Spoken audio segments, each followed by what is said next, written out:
Your nerves are so sensitive, they're like pieces of yarn. Okay, so what happens? We can all picture a piece of yarn on our desk here, and if you just put a little bit of light pressure on that yarn, it compresses very easily. Well, they say the weight of a dime, just a tiny little dime, on a nerve or that piece of yarn inhibits the nerve impulse up to 80%. It's kind of a big deal, and that's not very much pressure. Well, we're not just worried about direct pressure on our nerves or spinal cord, we're worried about tethering as well. So if my shoulders roll forward and my head comes forward, you're literally tethering the spinal cord. So now picture that same piece of yarn, but you just start to pull on it a little bit from both ends.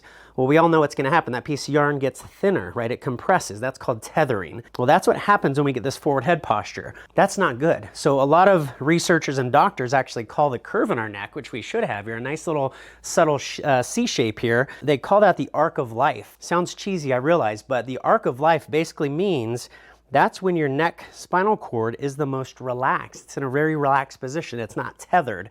So you can imagine if I'm down and forward all the time, it's going to compress my spinal cord. Whether you feel it or not, it creates a problem over time. So we're going to go show you some of those effects that this can create on our spinal cord over time, which our spine is irreplaceable.